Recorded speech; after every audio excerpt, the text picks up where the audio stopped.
આશા worker બહેનોનું ગ્રાન્ટના અભાવે જૂન માસના વળતરથી વંચિત રહેવાનો વારો. ગાંધીનગર જિલ્લાની આશા વર્કર બહેનોની આર્થિક સ્થિતિ કફોડી બની છે. ત્યારે નવું શૈક્ષણિક સત્ર શરૂ થતાં સંતાનોની સ્કૂલ ફી અને સ્ટેશનરીના ખર્ચ વચ્ચે બહેનો મુશ્કેલીમાં મુકાયા છે. આરોગ્ય વિભાગે ગ્રાન્ટ ના હોવાનું બહાનું ધર્યું. નમસ્કાર મિત્રો, સ્વાગત છે તમારું અમારી યુટ્યુબ ચેનલ.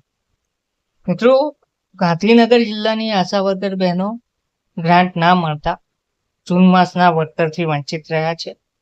તેમની આર્થિક સ્થિતિ પણ કફોડી બની છે. ત્યારે નવું શૈક્ષણિક સત્ર શરૂ થતાં સંતાનોની સ્કૂલ ફી અને સ્ટેશનરીના ખર્ચ વચ્ચે બહેનો મુશ્કેલીમાં મુકાયા છે. આરોગ્ય વિભાગે ગ્રાન્ટ ના હોવાનું બહાનું ધર્યું છે.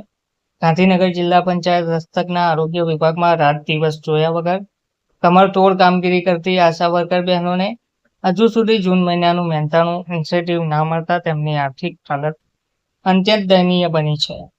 જુલાઈ મહિનો શરૂ થઈ ગયો હોવા છતાં ગ્રાન્ટના અભાવે આ વળતર અટકાવી રાખવામાં આવ્યું હોવાનું સૂત્રો દ્વારા જાણવા મળ્યું છે.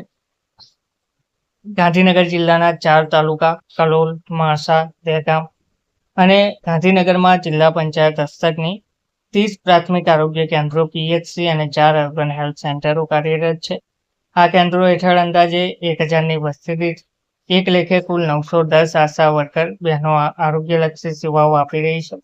આ બહેનોને તેમની કામગીરીના બદલામાં માસિક અંદાજે 12,000 થી 15,000 જેટલું નજીવું ઇન્સેન્ટિવ મળતું હોય છે, પરંતુ ગ્રાન્ટના અભાવે તેમને મળ્યું નથી.